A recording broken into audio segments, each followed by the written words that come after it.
Nous irons à la rencontre de Begré Kouadio qui, parti de rien, est aujourd'hui un entrepreneur prospère. Une opération de contrôle pour enrayer la fraude sur l'électricité a viré avant-hier à l'affrontement entre forces de l'ordre et population à Aliodan, commune de Marcory. Bonsoir, merci de suivre le 19h. Il se nomme Begré Kouadio, cet entrepreneur qui est parti de rien. Son domaine d'activité, la culture et la commercialisation du cacao. Son premier champ de cacao, il l'a obtenu à l'âge de 15 ans. Begré Kouadio est aujourd'hui un modèle de réussite dans son secteur, lui qui emploie dorénavant de nombreuses personnes. Nous découvrirons ensemble dans quelques minutes son parcours et son histoire et ce sera en compagnie de Bintou Pekele. Pour l'heure, mettons le cap sur Aliodan dans la commune de Marcory. Ce quartier était avant-hier le théâtre d'affrontements entre forces de l'ordre et population. En cause, une opération de contrôle qui aurait mal tourné au dire des habitants qui dénoncent le non-respect de leurs droits, indiquant avoir été brutalisés par les forces de l'ordre. De son côté, la CIE nie ces accusations. Elle explique qu'un officier de contrôle judiciaire était présent pour garantir l'intégrité physique des personnes contrôlées. Mieux, selon la CIE, l'opération a eu lieu à 4 h du matin. Nous y reviendrons plus amplement dans nos prochaines éditions. La journée internationale de la météorologie est commémorée ce 23 mars. Elle met en garde sur le fait que les phénomènes météorologiques extrêmes deviennent plus fréquents et plus intenses en raison du changement climatique. C'est le cas, par exemple, de la chaleur beaucoup plus intense cette année. Comment expliquer cela? Comment réagissent les populations? Bintou Pekele nous donne des réponses dans ce reportage que je vous invite à suivre. Métentouré pèse près de 100 kg. La période de chaleur est un moment difficile à vivre. Pour avoir sommeil, même c'est problème. Quand tu t'assois devant une émission, tu es obligé de te souffler toujours jusqu'à l'émission va finir. Le ventilateur là, même le vent même est chaud. Pour se coucher même dans la chambre, même c'est problème. Tellement il fait chaud. Donc on est obligé de rester ici. Souvent on est dehors, prendre un peu de l'air jusqu'à minuit. Cette année, la Sodexam annonce une hausse de la chaleur due au changement climatique. Et quand il fait chaud, dehors devient le lieu idéal pour tous. Ramata et ses voisines ont trouvé la solution contre cette chaleur. Il fait chaud, mais dans 2 jours là, c'est trop. On vient s'asseoir dehors. Je suis là depuis 20 h jusqu'à 22 h 30 puis rentrer maintenant. C'est aussi à cette heure de la nuit que ces jeunes débattent de tous les sujets autour d'une tasse de thé. Aujourd'hui, l'histoire et la chaleur sont au cœur du débat. On devrait plutôt parler, surtout à nos parents, qui ne sont pas trop instruits sur les attitudes à adopter pour faire face à la chaleur et puis aussi s'apprêter pour les cultures à venir, pour l'agriculture. Lorsque le soleil se pointe à 6 h 30, ceux qui ont combattu la chaleur sur le toit de leur maison se lèvent aussi. Aujourd'hui, les services météorologiques, climatiques et hydrauliques commémorent la Journée internationale de la météorologie autour du thème « Alerte précoce et action rapide ». Ces réflexions doivent permettre de réduire les catastrophes et sauver des vies. Son nom, Begré Kouadio, cet entrepreneur qui est parti de rien. Son domaine d'activité, la culture et la commercialisation du cacao. Son premier champ de cacao, il l'a obtenu à l'âge de 15 ans. Begré Kouadio est aujourd'hui un modèle de réussite dans son secteur, lui qui emploie dorénavant de nombreuses personnes. Découvrons son parcours et son histoire en compagnie de Bintou Pekele. C'est dans ce village que tout commence pour Begré. Il a quitté l'école en classe de CM2 après le divorce de ses parents. Très tôt, il se lance dans les affaires comme gérant d'une boutique, mais il y échoue par manque d'expérience. À l'âge de 15 ans, sa mère lui cède une partie de son champ pour l'initier à la cacaoculture. Begré, c'est un enfant vraiment qui est intelligent et très courageux. Depuis le village, quand il va au champ, il transporte même les sacs de bananes sur sa tête. Il fait des kilomètres jusqu'au village. Vraiment, il est courageux. J'ai senti que je pouvais vraiment compter sur lui. Le champ se trouve à 10 minutes du village à moto.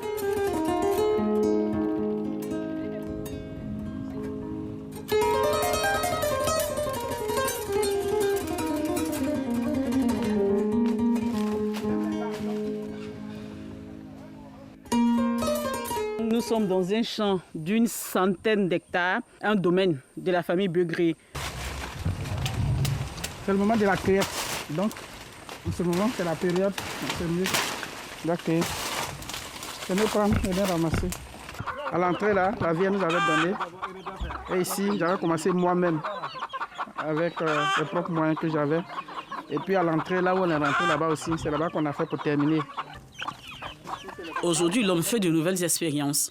En plus du cacao, il fait de l'élevage pour diversifier ses revenus. Donc on a une centaine de bœufs et puis une cinquantaine de moutons. Quand il y a une cérémonie, quand il y a une urgence, quand il y a un besoin, je pense qu'il suffit de tirer une bête, le problème est résolu. Begré est également en phase test de 20 hectares de culture du teck. Je bénis Dieu pour ma mère parce qu'elle a été une mère qui a vraiment protégé nos intérêts. Elle a laissé tout ça pour que nous venions exploiter. Elle nous a appuyés même fortement en esprit, sur tous les plans financiers, humainement, par les conseils, l'encadrement. Elle a été une mère franchement. Aujourd'hui, grâce à elle, nous avons ce domaine. C'est mon éclaireur. C'est celui que Dieu a mis au devant pour élever la famille, pour conduire la famille. Donc c'est une fierté pour moi aujourd'hui de le voir en tant que jeune frère. En tout cas, je l'envie beaucoup parce qu'il se bat beaucoup. Et c'est vraiment le modèle parfait que j'ai. Un modèle parfait aussi pour les jeunes. Il leur donne des financements pour des cultures vivrières. Il est vrai que j'ai créé ma structure en 2016, mais c'est lui qui a eu confiance en moi pour investir des millions pour permettre aux jeunes de pouvoir se prendre en charge. De planteur, Begré est devenu vendeur. Il a créé une coopérative pour la commercialisation de sa production et celle d'autres planteurs. Ce système lui permet de gagner 2 à 3 fois plus. La coopérative commercialise en moyenne 5000 tonnes de cacao par an. Il y a la confiance des producteurs qui nous donnent du cacao à crédit et qu'on va pour la vente. On a la confiance de nos partenaires qui nous donnent les moyens qu'il faut pour pouvoir collecter et même appuyer nos producteurs dans la diversification. Nous avons 3000 producteurs. On a débuté à 474 producteurs. Avec des chargements de 5 tonnes qu'on partait vendre à Divo, par-ci, par-là, et rémunérer bien les producteurs. On est passé à 10 tonnes. Ça part de 10 tonnes qu'on a commencé à évacuer nos stocks sur Abidjan. Il est trop dur sur le travail. Donc à cause du travail là, vous pouvez vous chamailler, mais après ça passe. Planteurs, il y a beaucoup, leurs femmes, à l'accouchement, opération, tout ça, ils font. Et de rien en retour. Mais Begré Gwadio ne s'arrête pas là. Il multiplie ses gains en créant 3 autres entreprises. De l'immobilier à la distribution, au BTP, en passant par l'hôtellerie, il déploie ses ailes d'homme d'affaires et met à la disposition de la ville sa première station-service. La population Tabo prenait le carburant à tout maudit. Il y a 5 robots. Et donc il fallait ça nécessairement. Là, nous sommes en travaux de réaménagement. Et puis, à les travaux de la voirie, ça fait qu'en ce moment, on a pris une pause. Mais je pense que c'est en finition. Bon, avant, c'était un peu pénible, dans la mesure où c'était, on devait aller s'approvisionner très loin. Pour nous qui sommes, comment je dirais, dans les environs. En tout cas, ça nous rafraîchit, ça nous facilite la vie aussi. Pour une meilleure gestion de ses entreprises, l'homme d'affaires fait appel à ses fils, Franck et Kevin, à l'étranger. Chacun doit gérer une entreprise selon sa compétence. J'étais juste en stade de fin d'études au Sofitel Marrakech. C'est là que mon père m'appelle, qu'il a besoin de moi auprès de lui pour pouvoir maîtriser tout ce flux d'argent. En fait, c'est au niveau des flux d'argent. Et moi, il m'a laissé peigner l'espace, un maquis restaurant bar que je gère personnellement. C'était son activité, mais il m'a légué ça. Il a fait déjà la base, il a mis déjà les moyens qu'il faut mettre. C'est-à-dire professionnaliser le reste avec les acquis que nous on a pour rendre ça encore grand, pour rendre ça encore plus autonome. J'ai une licence en logistique transport. Il m'a confié une benne que j'ai pris pour démarrer les activités. Le chargement des sables, des graviers pour les concessions. Concernant le cacao, c'est moi qui suis la logistique par rapport aux camions, les réparations, le suivi des camions. En attendant de les initier totalement, Begré fait lui-même le tour de ses affaires avant de regagner son bureau. Bonjour, comment va? Ici, c'est le siège de la coopérative. Une dizaine d'employés sont à l'œuvre pour la collecte et la vente des produits. Ce que nous devons réaliser maintenant et après, et qu'on soit en train de travailler dessus, c'est qu'on doit passer à l'export et puis chercher à faire du chocolat localement. Et construire une cité pour garantir la suivi des acquis des planteurs. Cette cité, les producteurs vont acquérir ça et payer un peu, et même les primes, va essayer de solder pour que les bâtiments les reviennent. Parti de zéro à héros, Begré Kouadio, planteur et homme d'affaires, est en train de construire une autre cité de 50 appartements. Des appartements destinés aux affectés de l'État dans le département de Tabo. Un beau modèle de réussite. Rendons-nous à Boundiali, dans le nord, où les autorités administratives et politiques ont prié pour la paix aux côtés de la communauté musulmane. Une initiative du maire de cette ville, Maria Toukone, pour que règne la cohésion et que se poursuive le développement dans le pays. Pargassoro Kone de Madongi.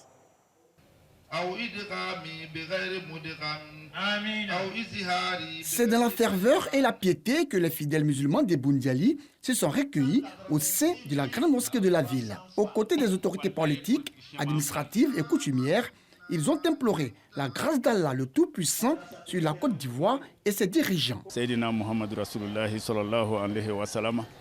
Le président, aujourd'hui, il fait ce qu'il doit faire.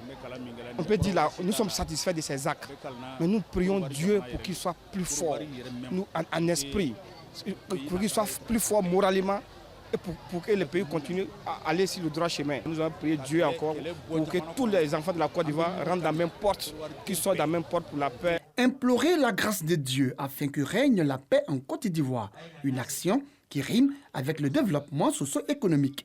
Pour Maria Toukone, députée maire, principale artisane du renouveau de Boundiali, l'initiative est à saluer. Nous sommes heureux de participer à cette séance de prière, de bénédiction pour Boundiali, pour la Bagoué et surtout pour la République de Côte d'Ivoire et pour son président, son Excellence M. Alassane Ouattara, et pour le Premier ministre Patrick Hachi. Ce sont des bénédictions pour apporter la paix, pour apporter le développement, l'union, l'entente entre les fils et les filles de Boundiali, le progrès pour toute la Côte d'Ivoire, et nous y participons quand nous pouvons.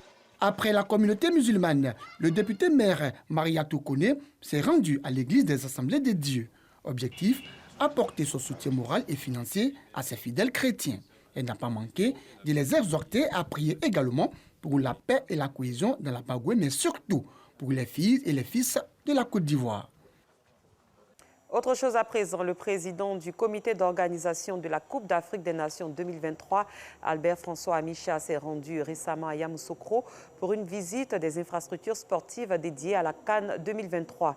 Une façon pour lui de s'imprégner des réalités du terrain et mettre en pratique les cours théoriques. Nous en reparlerons.